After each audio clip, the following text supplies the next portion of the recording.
temas que a veces se nos vienen a la cabeza sobre la defensa. Vamos a ver la importancia que tuvieron esos fortines, porque gracias a esos fortines Uriangato pudo repeler el ataque de 1500 bandoleros cuando en Uriangato solo eran 100 defensores. Estamos hablando que la diferencia era muy grande, por lo tanto era casi lógico que Uriangato cayera en manos de Chávez García.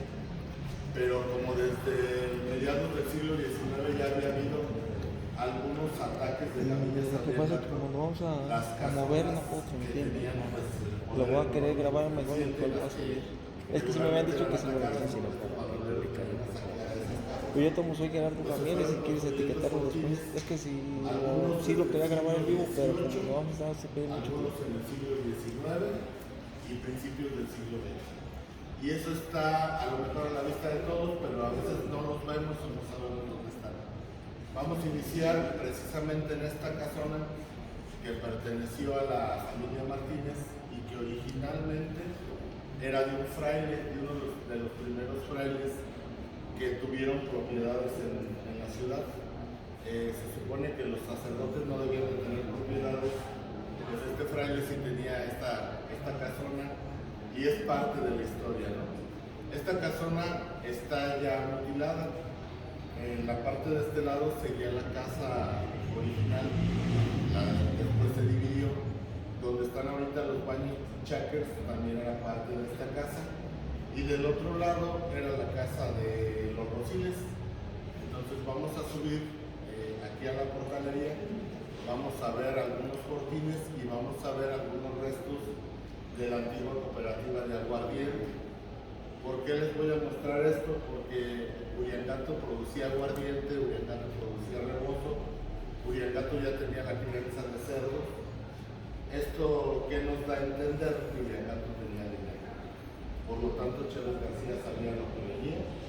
Inclusive se cree que ya tenía la lista a dónde iba a entrar y sabía más o menos quiénes de las familias de Uriangato podían darle dinero. Inclusive hay una leyenda que cuenta que venían por la corona de San Miguel, porque la corona de San Miguel era de oro. Y digo era porque esa corona original, la corona de la estrella, al pasar de los años, un sacerdote la mandó a limpiar y la limpiaron también que nunca regresó. No se la llevó Chávez García, pero no supimos dónde quedó al final. Entonces, no lo tomen como algo tedioso, estamos entre amigos, pueden comentar, pueden preguntar, vamos nada más como a dar espacio de hablar de este tipo de cosas, ¿no? Para que lo vayan ustedes entendiendo y no simplemente sea, una finca vieja ahí, o hay un hoyito ahí donde sacaban el agua, sino que tengamos las bases suficientes para entender el contexto histórico, el contexto arquitectónico y qué relación tienen estos edificios con nosotros. Porque al final decimos, esa casa vieja pues es de no sé quién. Sí, tiene un dueño, pero es patrimonio cultural y patrimonio histórico de todos. Entonces, la idea también es preservar este tipo de edificaciones, primero sabiendo el valor que tienen histórico, arquitectónico y el potencial que tienen siendo restauradas para hacer un hotel boutique, un restaurante, un café, y que no se destruyan estas construcciones que gritan la historia. O sea, son testigos mudos, pero cuando uno ya empieza a ver el contexto, te das cuenta que gritan la historia. Entonces vamos a iniciar, bienvenidos. Una última, perdón. Cuando subamos... Esta ventana daba a la parte de atrás. Es decir, la casona está mutilada, que era lo que les decía. Cuando las familias grandes del centro empiezan a morir los papás, los hijos empiezan a heredar, por lo tanto empiezan a dividir las casas. Esta casa, si se fijan, tiene un sacón. Si la casa hubiera sido el terreno original, estaría toda hacia allá. Pero aquí ya hubo una división y estamos hablando de un marco de cantera de principios del siglo XIX. Es decir, que la casa se dividió desde una época muy temprana, ¿no? Por eso la gente ya del siglo XX, que son nuestros abuelos, conocieron estas casas ya divididas. Entonces decían la casa de Amalia Martínez o la casa de Nacho Rosiles. pero originalmente era una sola casa, la cual les digo que pertenecía a uno de los primeros frailes que tuvo ya como bienes propios, ¿no? Cuando se suponía que no debían de tener. Los invito a subir a la escalera, por favor. Aquí era el cuarto del sacerdote de apellido Martínez, Fray Fidencio Martínez. Él fue el que derribó la iglesia de las Dos Torres y fue el que construyó el santuario de la Virgen de Guadalupe. Él era de esta casa y como era sacerdote, su familia le acondicionó este cuarto porque todas eran mujeres. Entonces este es el cuarto de don Fidencio Martínez. Me asolié. Cuando ven el santuario de la Virgen de Guadalupe, acuérdense que fue un sacerdote uriangatense el que lo construyó, y esta era su casa y este era su cuarto. Tenía un pequeño recibidor y el cuarto estaba de este lado. Pásenle por arriba del portal, por favor. Nos reunimos, por favor, en esta parte. Probando 2, 3. Bueno, muchachos, para mí esta es la mejor parte para la foto, para si se quieren sacar una foto. Les digo, vamos a tratar de hacerlo en ciertos lugares para no entretenernos mucho, ¿no? Esta vista es muy importante. ¿Por qué? Porque estamos justo sobre el portal Independencia. A mi espalda, en la parte de abajo, están unos de los primeros fortines que vamos a ver el día de hoy. Estos pequeños orificios de aquí son también fortines por donde se sacaba el arma. Bueno, voy a hablar sin esta cosa. Por aquí se sacaba el arma, muchachos. Entonces aquí el portal estaba más abajo, el techo. Cuando lo restauraron lo subieron. Pero estos fortines no se utilizaron en la defensa de Uriangato. Vamos a ver que sí se utilizó. Aquí a mano derecha podemos ver todos los techos de Uriangato eran de este material. Este es el famoso terrado. Esto no es otra cosa que tierra salitrosa de la laguna del lago de Cuitzeo. Este es un elemento arquitectónico que pocas casas lo conservan. Si se fijan, es tierra. Eso eran los techos en Uriangato, terrado. Solo algunas casonas tenían diferentes techos. En la parte de atrás podemos ver una antigua barda que dividía precisamente esta casona, que se dividió en dos personas, no digo en dos partes. Los dueños, sí. Vamos a caminar hacia acá. Les digo, esta vista es hermosa, ahorita se sacan su foto. Sí, aquí deberían de poner un cafecito o algo. Hola, Bren. ¿Por la vista? Sí, miren. Y bien bonita.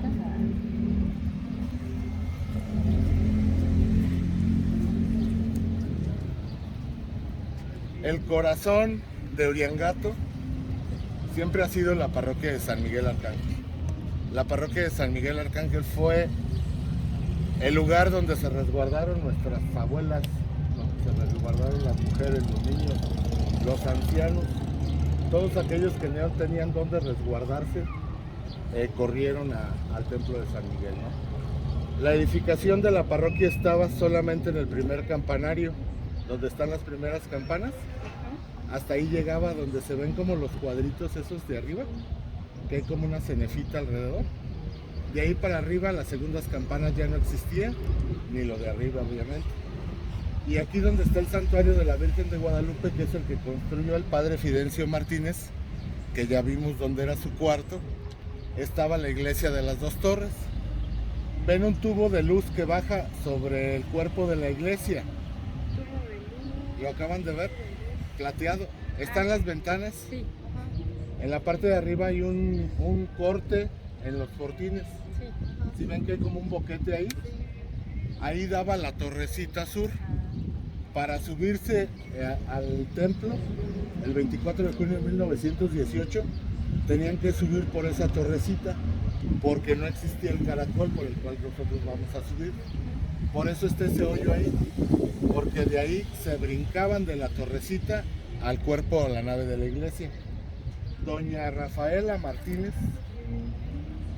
mujer uriangatense, defensora, mujer de muchos tanates.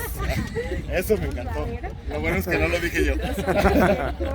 Ella, cuando estaban en el templo y le preguntaban que querían parte, que querían comida, pues el sacerdote se hacía para atrás y nadie quería. Y doña Rafaela, que tenía también una botica en la esquina, que es la actual presidencia, ella subía, siendo mujer con falda larga, subía a la torre y se volaba al templo. Y ahorita que les cuente la leyenda de San Miguel, se creía que ella era la de la Nagua Roja. ¿Sí? Vamos a caminar. La de la Nagua Roja, la original o la altura original de los portales. Por eso allá los fortines casi se tapaban, pero los fortines estaban hechos para que tú estuvieras en esta posición, ¿sí? O estuvieras ¿pero acostado. se fabricaron para o ya estaban y se Se adaptaron? fabricaron a mediados del siglo XIX algunos, porque ya había estas gavillas que atacaban la zona. La de Chávez García fue la más importante por el número de bandoleros que traía. Las otras eran más pequeñas, pero aún así causaban muchos daños. Entonces la gente pudiente, la gente que tenía miedo de que la vinieran a robar, construían los fortines. Y esos mismos fortines se utilizaron o se reutilizaron para la defensa de Uriangato, gracias a la ayuda de Salvador Urrutia, que era un estratega militar y que también ya había estado al frente de la defensa de Guandacareo justamente en enero del mismo año. Él lo único que hizo fue en junio, o sea, fueron escasos meses, ¿no? Unos de otros. Vamos a... Miren, mi gente, ay, qué bueno que está la síndico aquí. Este es un fortín que sí se utilizó y fue un fortín muy importante. Desgraciadamente, cuando restauraron los portales, taparon y enjarraron todos los orificios del fortín. O sea, por ahí Así es, a eso me refiero, que ojalá podamos algún día volverlos a abrir. O sea, volver a que tengan la visión hacia allá. ¿Por qué? Porque es acérquense.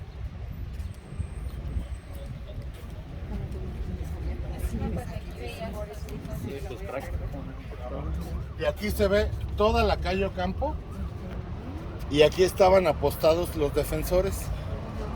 En la casa de don Sixtos Guzmán, que es la presidencia municipal, esa parte de arriba de la cantera, también todo era fortín.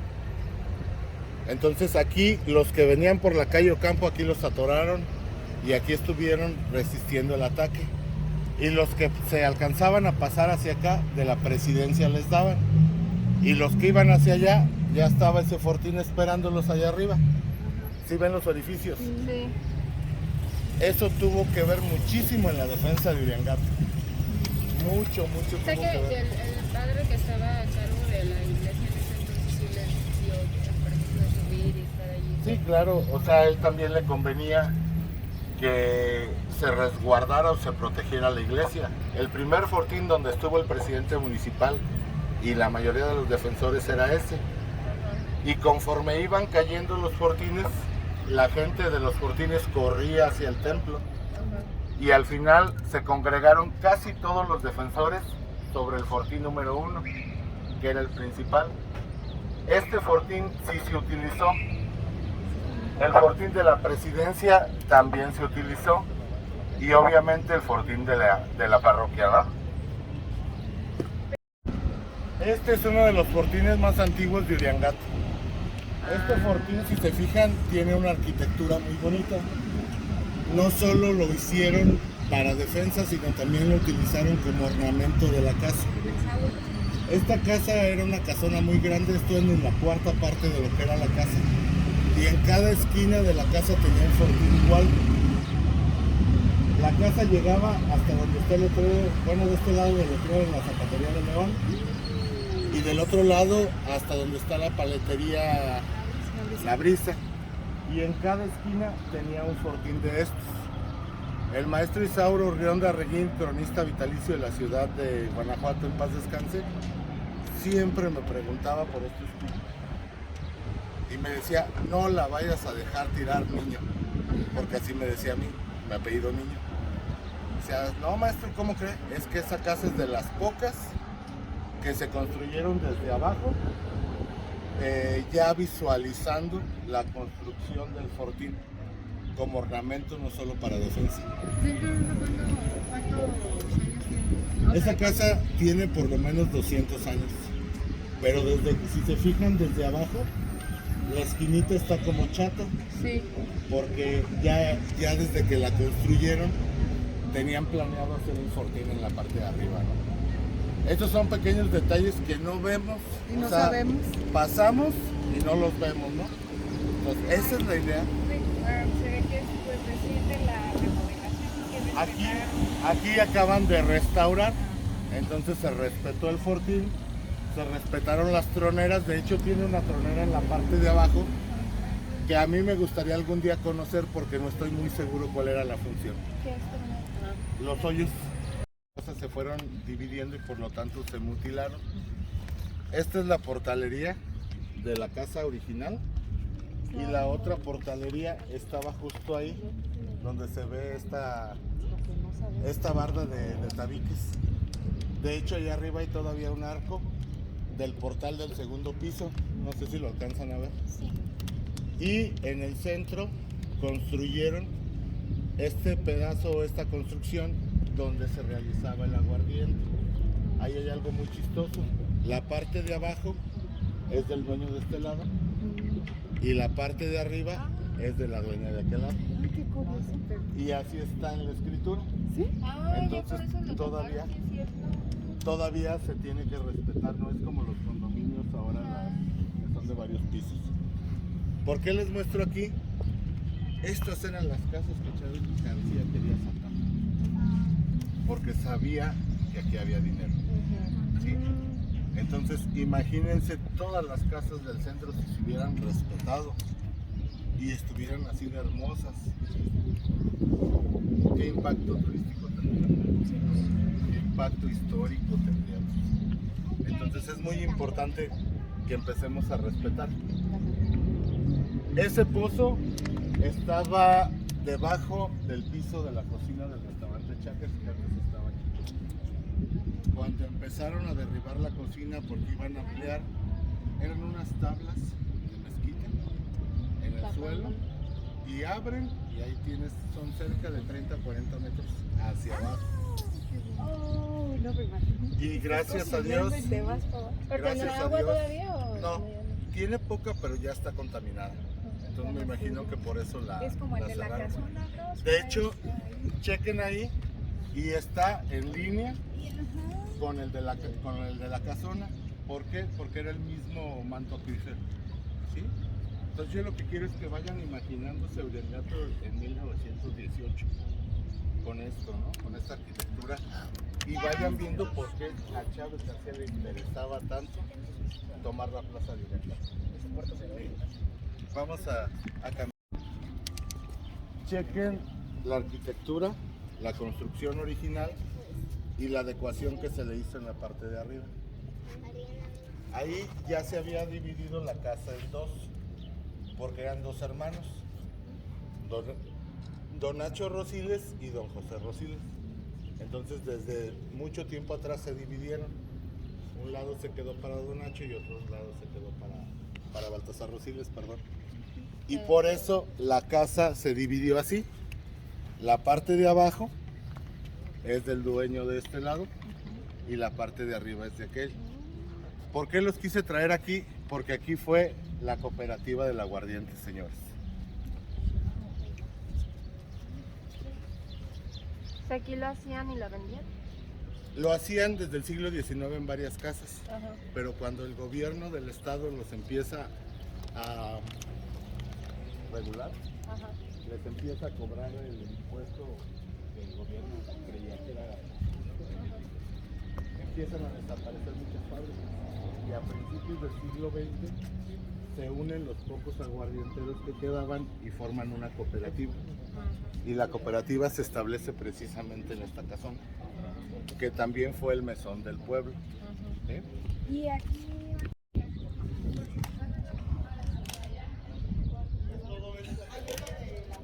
De hecho,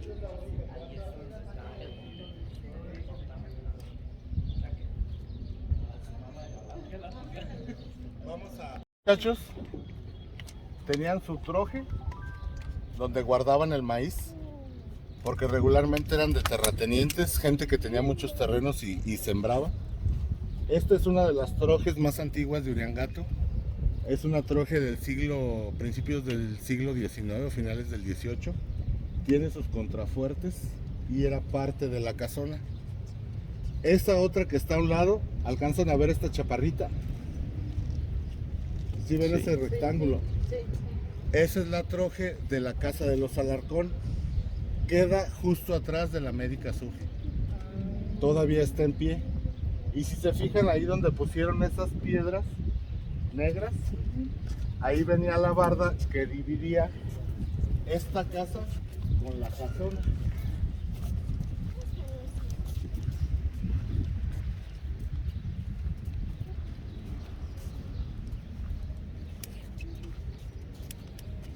Aquí se alcanza a ver el techo en ruinas de la antigua troje de los Alarcón de Ortiz. Ahí están todavía las vigas originales de la antigua techumbre del 1918. No, esto es más antiguo. Todavía. Mucho más antiguo. Aquí venía la barda que dividía y justo aquí es donde está la ventanita, que era el patio de atrás de la casona. ¿Sí? Ya más o menos vamos viendo la dimensión de las casas. Este es el fondo de la Médica Sur, de la casa que está en la Morelos. Pero esa casa también llegaba hasta el portal, que es donde está ahorita la biblioteca y donde vivían las pedras. Imagínense el nivel económico que tenían estas personas. Ahí nos vamos dando cuenta por qué Chávez García le puso el ojo a Uriangato. Y les tocó pues a los más jodidos recibirlo, ¿no? Al barrio de la Loma, que eran puras casitas chiquitas y no tenían este sistema de defensa como estas casonas, ¿no? Pero ahí fue la unión del pueblo la que logró poder repeler ese ataque. Estas casas no sufrieron ningún daño. ¿No alcanzaron a llegar? No alcanzaron a llegar. Por eso ese es el de lo que nos tenemos que sentir orgullosos en Uriangato. Chávez García, los bigotes de Chávez García no vieron el jardín. Y en otros lugares llegaba con la banda y se sentaba a fumar. Y ahorcaba gente. ¿Sí? Los colgaba hasta que se moría y la seguía. Porque se burlaba. No, bien sádico que era el hombre. Gaby me va a quitar el puesto. ¿No escuchaste eso? No. Es como zarro. Esos eran los techos originales de todo Uriangato. Esa es tierra salitrosa del lago de Cuitzeo. Cada año traían costales de esa tierra para ponerle a las casas. Le picaban al salitre y lo acomodaban. Entonces empieza a llover y esa tierra hace como una capita que no deja absorber el agua hacia abajo. Entonces esa capita hace que el agua fluya. Y ese es un sistema constructivo muy de nuestra zona. Ese es de los pocos techos de terrado que aún existen. Justo en la parte de ese terrado en el portal, el municipio arreglaba todo el portal, porque ya al final, aunque era de particulares, pues al final el municipio empezó como a tomar esa cuestión de arreglarlos o tenerlos en orden, ¿no? De mantenimiento. Y traían a gente a que arreglara los portales, pero ahí había una gotera que nunca se quitaba y que nunca se quitaba. La señora se enojó y dijo, es que estos de la presidencia no saben hacer las cosas, yo le voy a pagar a don fulano. Y trajo a un señor que se dedicaba a eso. Entonces le dijo al señor, pica todo el salitre, porque los de la presidencia nomás vienen, le echan el salitre y ya lo dejan. Y ella creía que era por eso, ¿no? Entonces el señor llega y empieza a picar el salitre. Y justo en medio de las dos vigas encuentra una bota vieja. Entonces, con razón, por aquí se filtraba el agua. O sea, la bota se hinchaba con el calor y luego se deshinchaba y se hacía hoyo y por ahí era el agua. Empieza a jalar el señor la bota vieja y truena la bota vieja y empiezan a salir los centenarios. La bota estaba llena de monedas de oro. Le salió bien la chamba. Entonces el señor agarró su bota y se fue. Ahí le dejó el trabajo a medias a la señora y todo. La gotera. Entonces ahí es donde dicen pues que es al quien le toca, porque la gente de los demás que traían la